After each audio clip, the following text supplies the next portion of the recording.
Page 60, blank. Page 61, a picture of Sir Clutha Nantes Mackenzie. Page 62, blank. Page 63, Chapter 5, Sir Clutha Nantes Mackenzie. Sir Clutha Mackenzie was born on 11th February 1895 in Clutha, the parliamentary constituency of his father, Sir Thomas Mackenzie. Thomas and his wife, Ida Henrietta Nantes Mackenzie, had a deep emotional attachment for that place. Consequently, the child was named Clutha Nantes Mackenzie. Thomas was the Prime Minister of New Zealand. His political activities, therefore, must have influenced Clutha. But the vast expanses of New Zealand's countryside must have influenced him more, since he looked after the cattle and sheep during his adolescence and loved to call himself within inverted commas, shepherd, even in his later years. Para. Clutha joined the army in 1914 during World War I. He was a trooper with the Wellington Mountain Rifles in the New Zealand Expeditionary Force. He served in Egypt and Turkey during the career as a soldier. While in action at the battlefields of Gallipoli in Turkey during 1915, he was blinded because of a blasting shell and compelled to join the rapidly growing band of blinded soldiers. Open inverted commas, the blast of a bursting shell in front of my face settled, in a flash, any question as to whether I should see again. Close inverted commas, he told a gathering later in 1939. Though he retained his legal status as a soldier only up to 1918, he remained a soldier in spirits till his last days. Page 64. After the accident, Clutha was sent to a war hospital located in the beautiful countryside of the United Kingdom. There, fortunately, he came in contact with Sir Arthur Pearson, who was blind himself. Arthur founded the now famous St. Dunstan's in London during the war to help the newly blinded defence personnel to, within inverted commas, conquer blindness. He tried to understand Clutha's aptitude and power of visualization and expression through conversations. He found that he had a particular liking for open countrysides. He also found that his imagery, too, was strong. One day, therefore, Arthur asked him to write an article and exhorted him to complete it within a week. It was not only completed within a week, but also published in the Evening Standard. It fetched 5 guineas for Clutha. He blushed later at, open inverted commas, the inaccuracies of my first attempt, both grammatical and botanical, close inverted commas, but it turned out to be a milestone in his life. Para. Having recovered sufficiently at the hospital, he was admitted to the St. Dunstan's and trained in Braille. During the training, he worked at the Middlesex Hospital for some time, which, according to him, gave, open inverted commas, that comfortable feeling of being able to do something for others, close inverted commas. Another major confidence booster came to him in the form of Miss Doris Sawyer, a senior VAD at the St. Dunstan's, who married him in 1919. The marriage was fruitful and mutually rewarding. They were blessed with 2 sons and 3 daughters. Para.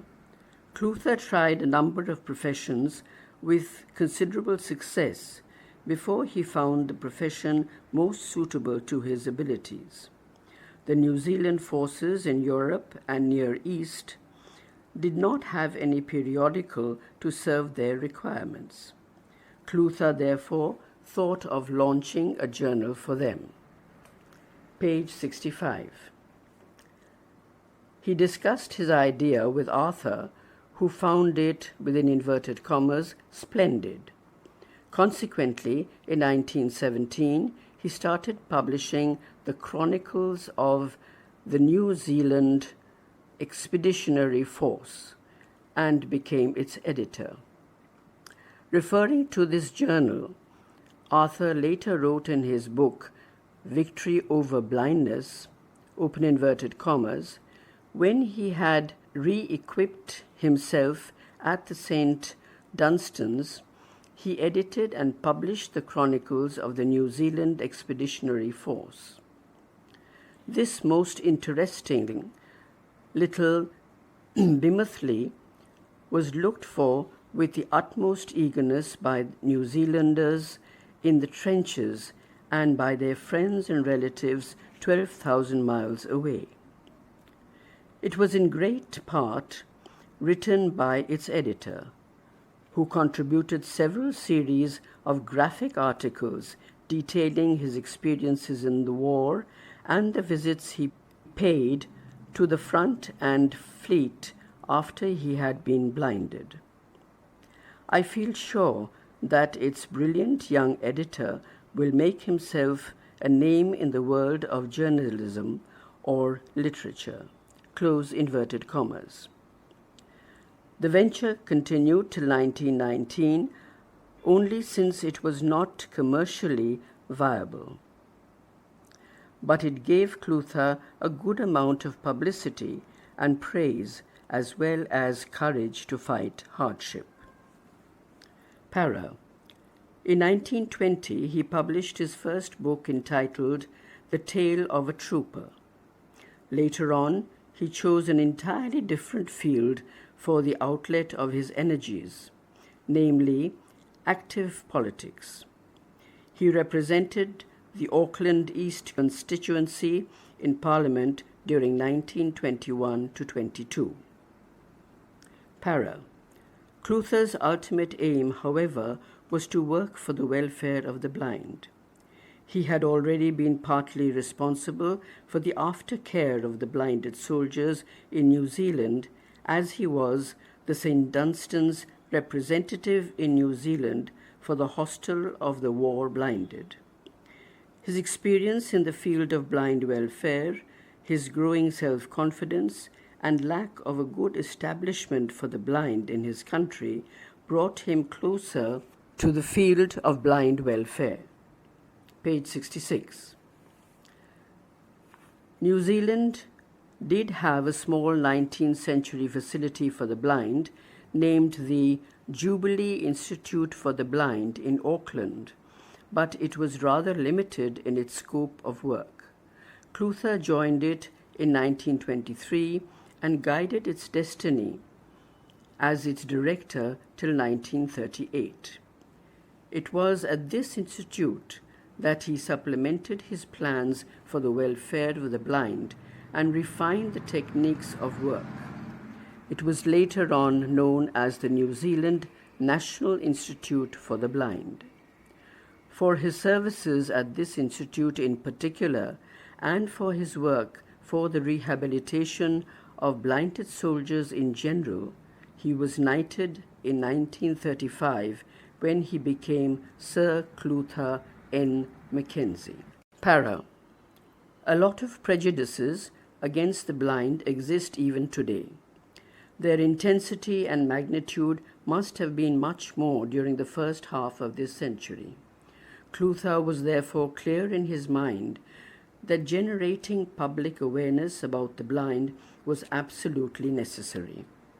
So he delivered speeches at various gatherings, contributed articles to journals, and made broadcasts over radio to create awareness about the needs and capacities of the blind. Para. He wanted them to be independent, even if it meant great inconvenience and hardship. Lord Fraser, a longtime friend of Clutha, tells in his book that he was a skillful horse rider and made use of horses for travelling long distances in New Zealand.